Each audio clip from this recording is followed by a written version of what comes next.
লোকসভা ভোটের দিনক্ষণ ঘোষণা হওয়ার পর থেকে রাজ্যে প্রথম রাজনৈতিক সংঘর্ষ কোথায় হয়েছিল? কোচবিহারে। এরপর একের পর এক ঘটনা, রাজনৈতিক সংঘর্ষে রক্ত পর্যন্ত ঝরতে দেখেছি আমরা কোচবিহারে। সেই কোচবিহারে মেগা প্রচার আগামীকাল। কোচবিহারে বিজেপির মুখ নরেন্দ্র মোদী, অন্যদিকে তৃণমূলের মুখ মমতা, অর্থাৎ মোদী বনাম মমতা কোচবিহারের মাটিতে। বৃহস্পতিবার কোচবিহারের লোকসভা ভোটের প্রচারে দুই হেভিওয়েট, আমাদের দুই প্রতিনিধি আমাদের সঙ্গে রয়েছেন, আবির এবং ভেঙ্কটেশ্বর। অবশ্যই এই কোচবিহার আসন যদি দেখতে হয় তাহলে তো বিজেপির জেতা আসন। কোথাও কোচবিহারে বিজেপির স্ট্র্যাটেজি হচ্ছে নিজের জায়গাটাকে একেবারে আগের মতন বজায় রাখা, তৃণমূলের কাছে কোথাও সেই জায়গাটা ছিনিয়ে নেওয়া, কোচবিহার আসনটা ছিনিয়ে নেওয়া। আমি সবার প্রথমে তাহলে আবির থেকে একটু শুরু করি।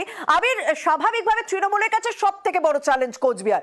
এই কোচবিহারকে ছিনিয়ে নেওয়ার জন্য কালকের এই সভা কতটা গুরুত্বপূর্ণ, কি কি বার্তা দেওয়া হতে পারে?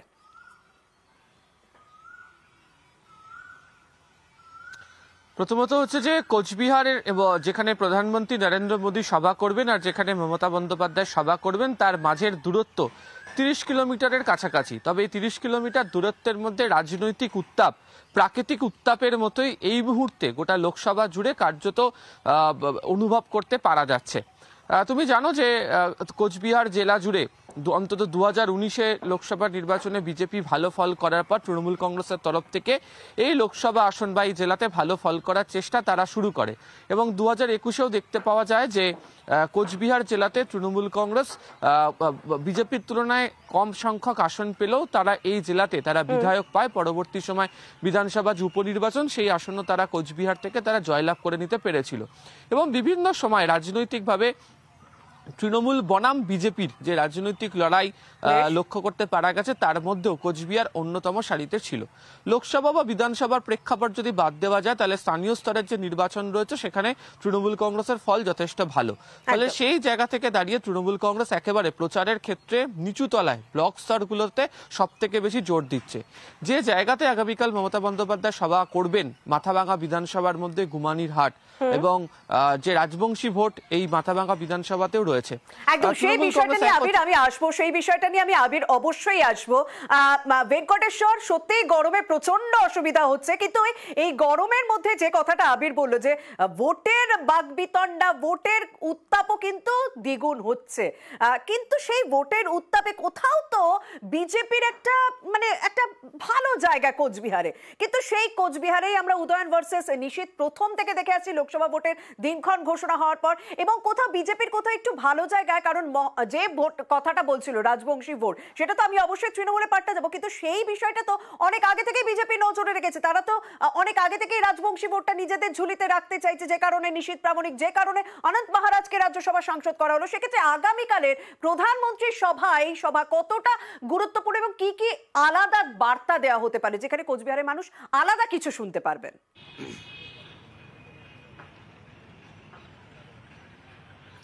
দেখো শর্মিষ্ঠা, রাজনৈতিকভাবে অত্যন্ত তাৎপর্যপূর্ণ আগামীকালকে রাজনৈতিক দুটি সভা, একদিকে মমতা বন্দ্যোপাধ্যায়, অন্যদিকে প্রধানমন্ত্রী নরেন্দ্র মোদী। আমি এখন যেখানে রয়েছি রাসমেলা ময়দান, সেখানেই প্রধানমন্ত্রী কালকে বিকেল 4টের সময় তিনি বক্তব্য রাখবেন। তুমি জানো যে উত্তরবঙ্গকে আলাদা চোখে দেখছে গেরুয়া শিবির, বিশেষ করে বিশেষ নজর দিয়েছে, কারণ 2019-এর যদি লোকসভা নির্বাচনের ফলাফল দেখা যায় সেখানে কিন্তু বিজেপি তারা সমস্ত লোকসভা কেন্দ্রে ভালো ফল করেছিল। ফলে বিজেপির কাছে কিন্তু এখন একটা চ্যালেঞ্জ যে উত্তরবঙ্গের এই আসনগুলোকে ধরে রাখা। অন্যদিকে কোচবিহার, যে উত্তরবঙ্গের অন্যতম কেন্দ্র হচ্ছে কোচবিহার, সেখানেই কাল প্রধানমন্ত্রী আসছেন এবং প্রধানমন্ত্রী এসে সেখানে বক্তব্য রাখবেন। আমরা দেখেছি কয়েকদিন আগেই তিনি শিলিগুড়িতে এসেছেন, বক্তব্য রেখেছেন, রাজ্যের বিভিন্ন প্রান্তে তিনি গিয়েছেন, সেখানে একদিকে যেমন শাসক দলকে নিশানা করেছেন, পাশাপাশি প্রধানমন্ত্রীর মুখে আমরা শুনতে পেয়েছি সন্দেশখালীর প্রসঙ্গও। সেই জায়গায় দাঁড়িয়ে কোচবিহারের মাটিতে দাঁড়িয়ে একেবারে ভোটের মুখে প্রধানমন্ত্রী কি বার্তা দেন বা তিনি কোন ইস্যুগুলোকে সামনে রেখে একেবারে তিনি রাজনৈতিক সমাবেশে বক্তব্য রাখেন সেদিকে নজর তেমন রয়েছে। পাশাপাশি কোচবিহার লোকসভা কেন্দ্র নিজেদের দখলে রাখতে মরিয়া কিন্তু গেরুয়া শিবির, তারা আশাবাদী কোচবিহার তাদের দখলেই থাকবে এবং তাদের অন্যতম ইস্যু হচ্ছে বা হাতিয়ার হচ্ছে শাসক দলের দুর্নীতির অভিযোগ এবং রাজবংশী সম্প্রদায়ের তাদের সমর্থন। এই দুটোকে সামনে রেখেই কোচবিহার তারা নিজেদের দখলে রাখতে মরিয়া। সেই জায়গায় দাঁড়িয়ে প্রধানমন্ত্রী কোচবিহারে আসছেন, যেদিন মমতা বন্দ্যোপাধ্যায় কোচবিহারের মাটিতেই সভা করবেন।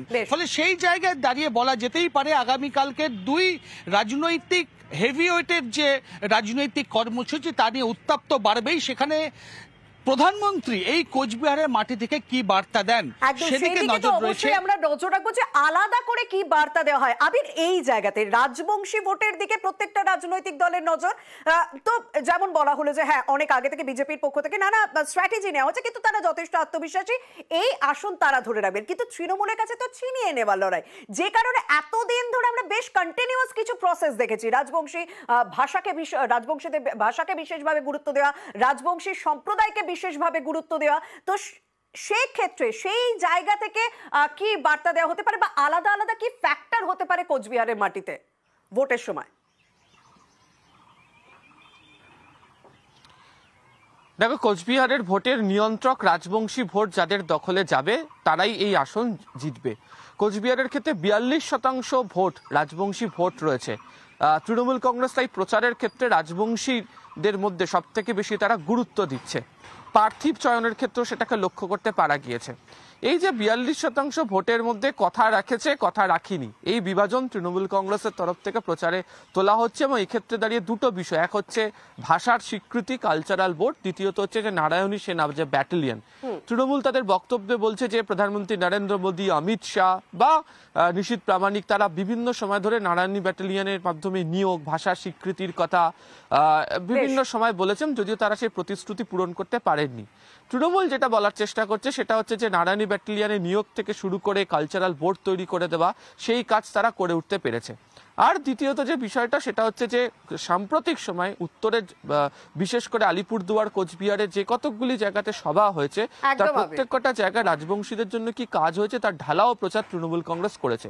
ফলে এই ভোট যাদের দিকে যাবে তারাই কোচবিহার আসন নিজেদের দখলে রাখতে পারবে। একদম, এই রাজবংশী সবথেকে বড় ফ্যাক্টর। সেক্ষেত্রে বংশীবদন বর্মন তিনি কিন্তু বলছেন যা করা তৃণমূল কংগ্রেসই করেছে সেটা সাধারণ মানুষ ভালো মতন জানে, রাজবংশী সম্প্রদায়ের মানুষ ভালো মতো জানেন। একবার শুনি তার বক্তব্য।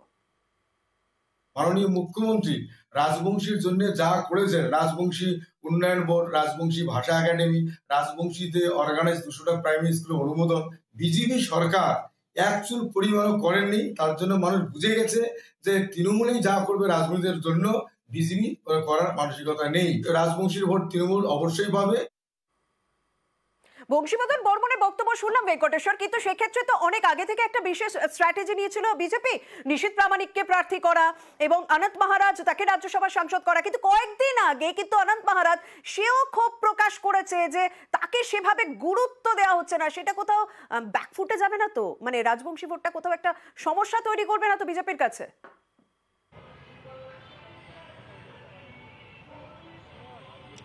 দেখো, অনন্ত মহারাজের যে বক্তব্য সেই বক্তব্য নিয়ে রীতিমতো অস্বস্তিতে পড়েছিল গেরুয়া শিবির। সেই জায়গায় দাঁড়িয়ে কোচবিহার লোকসভা কেন্দ্র তুমি যদি দেখো, সেখানে হচ্ছে রাজবংশীদের ভোট একটা বড় ফ্যাক্টর।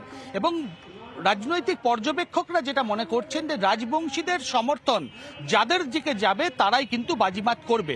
সেই জায়গায় পরিসংখ্যান যেটা বলছে 2019-এর নির্বাচন, সেই পরিসংখ্যান 2024-এর নির্বাচন আর কয়েকদিন পরেই কোচবিহারে হবে, সেখানে কিন্তু রাজবংশীদের মধ্যে তাদের যে বিজেপির প্রতি যে আস্থা, সেই আস্থা কিন্তু অনেকটাই তারা হারিয়েছে, এমনটাই কিন্তু শাসক শিবির বলছে।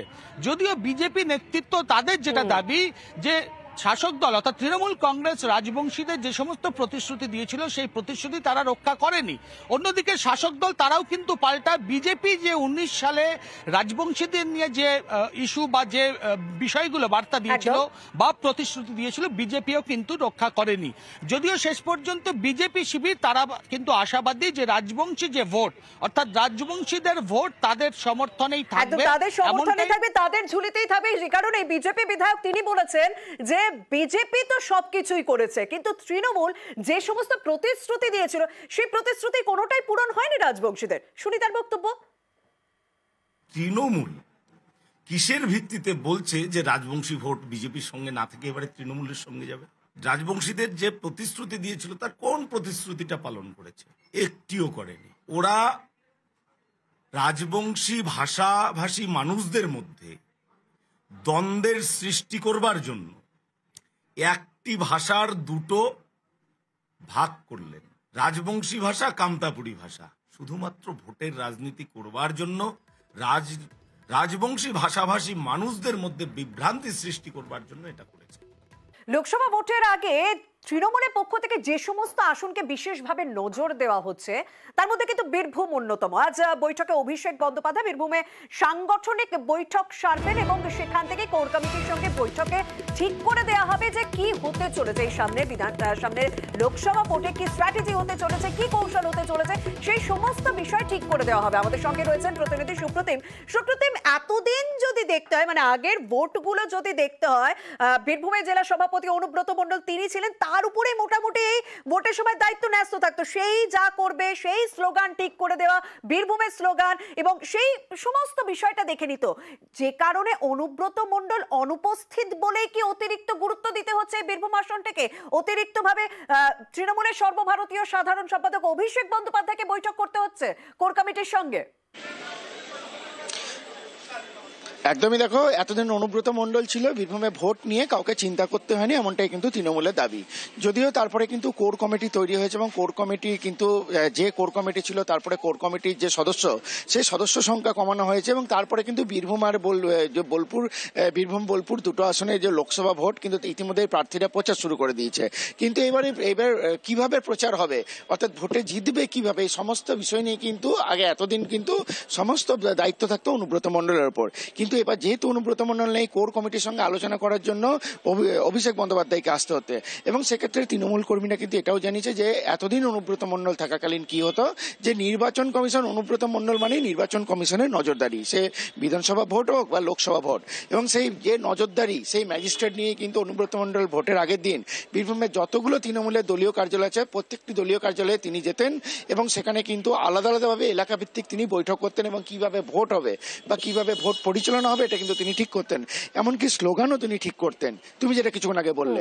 কিন্তু এবার অনুব্রত মণ্ডলে অর্থাৎ কিভাবে বীরভূম এবং বোলপুরে ভোট হবে, যেহেতু শতাব্দী রায় বারবারই তৃণমূল বীরভূম আসনে জিতেছে, কিন্তু তারপরে একটা প্রশ্ন করতে হয়, সত্যি শতাব্দী রায় একটা ভালো জায়গা, সে 3 বারের সাংসদ, তৃণমূলের কাছে বীরভূম আসনটা বেশ ভালো জায়গায় রয়েছে, কিন্তু এই কথাটাও তো বললে চলবে না যে বিজেপির পক্ষ থেকেও কিন্তু দীর্ঘদিন ধরে বেশ কয়েকটি ভোটে এই বীরভূমকেই টার্গেট করা হচ্ছে, সেখানে দেবাশিস ধর অবসরপ্রাপ্ত আইপিএস কর্তা তাকে প্রার্থী করা হলো, মানে অপর পক্ষ মানে বিজেপিকেও কি সমানভাবেই গুরুত্ব দিতে চাইছে তৃণমূল কংগ্রেস নেতৃত্ব, যে কারণে অনুব্রত মণ্ডল এখন অনুপস্থিত?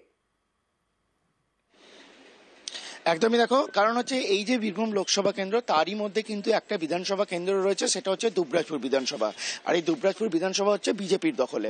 অর্থাৎ এই যে যে জায়গাগুলোতে বিজেপির শক্তি হঠাৎ করে বেড়ে গেছে সেই জায়গাগুলোকে নিয়ে আলাদা কি স্ট্র্যাটেজি হবে বা কিভাবে ভোট পরিচালনা হবে সেটা নিয়েই কিন্তু আজকের এই আলোচনা।